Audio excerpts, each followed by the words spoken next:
This is the Jace that's in my Is It deck. Jace, Architect of Thought. Now, I should point out I only own 2 Jaces. Architect of Thought and Memory Adept. I think I have Memory Adept. I don't remember. Yeah, I do have him. I'm just an idiot. So, no, I don't have Jace Beleren. I don't have Jace the Mind Sculptor, which obviously are the better Jaces, but he's a 4-mana Planeswalker, and he's 4 loyalty, so average cost. +1. Until your next turn, whenever a creature an opponent controls attacks, get -1, -0 until the end of turn. It gets. So it's kind of like the Varashka one, only a little weaker. It just weakens it rather than completely destroys it, which I kind of prefer that ability, but obviously I can't stick Varashka in an Is It deck, and I'm not putting Ral in there because he's not that useful. Again, Lightning Bolt is cheaper than Ral. It's -2. Reveal the top 3 cards of your library. An opponent separates those cards into 2 piles. Put one pile into your hand and the other to the bottom of your library in any order. So basically, pick and choose what you get, but you don't really lose anything because it's at the bottom of your library. So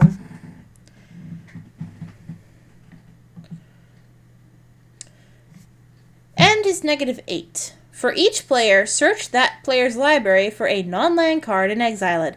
Then that player shuffles his or her library. You do this, obviously, the number of times you have people playing. You may cast those cards without paying their mana cost.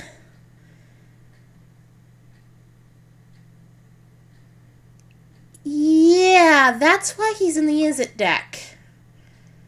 That little nuke is worth it. Now, it takes him 4 turns to build up to it. And I should point out his second ability. There's a Planeswalker with a similar nuke you do to other people, so it's interesting. And I'll talk about them in a little while, because obviously I pre-record these, and I'm going through every single Planeswalker just to remember which ones I've done, which ones I haven't done. I should really mark them better. Anyway, this is actually a pretty good Planeswalker. Again, this is one of those things not as good as... He's got 2 really good versions of himself that he has to live up to, Mind Sculptor and Beleren. So, no, this isn't going to be as good as those 2 cards, but that doesn't mean he's a bad Planeswalker. This is something Magic users need to understand, is that some cards, you have to think about what situations they would be good in. And how useful the abilities actually are, how quickly they build up, and what are you actually going to use it for? Like, what would be its utilitarian purpose? That's why I disparaged Ral, is because his utilitarian purpose, while I did eventually find one, I've seen slightly better. I've seen slightly more useful. Yes, the first one's kind of useful, and it's still a +1, but it's an Obviously, you look at the nuclear option, the final option, and, you know, that killed Ral for me, and I cannot stand...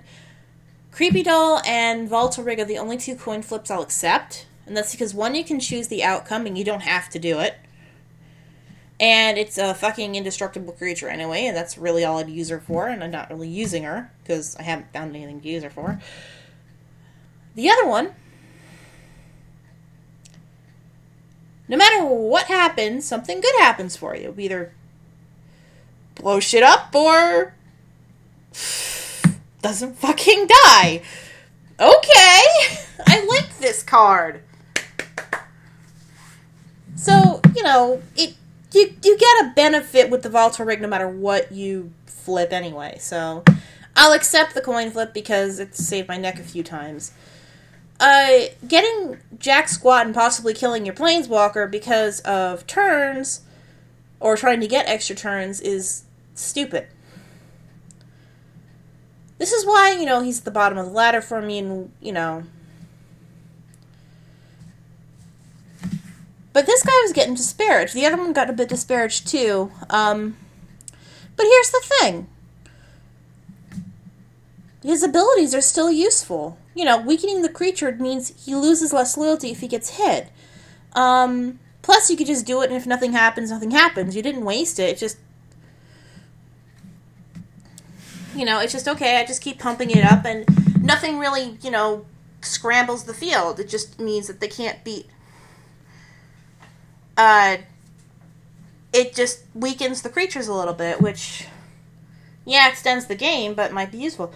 A second one is actually kind of useful if you kind of have, like, shitty cards on the top of your deck, and you know you have shitty cards at the top of your deck. You're like, I need to get rid of these, and, you know, pick the most useful, like, and you pick the one with the most useful of the 3 cards. And obviously his nuke is just, I take all your creatures and I use them. Or I take all your spells and I use them. Or you end up getting things in reserve that you can do whenever the hell you want. And you may break the game for your friends, which is actually a lot of fun. So, I like this. The other reason Jace is in this, in the Izzet deck is in the story, Jace was working with the Izzet. So it kind of made sense, storyline-wise, that, you know, he worked with the Izzet, so he ended up with the Izzet deck. But that's pretty much all I got to say about that, so I'll talk to you guys later. Bye!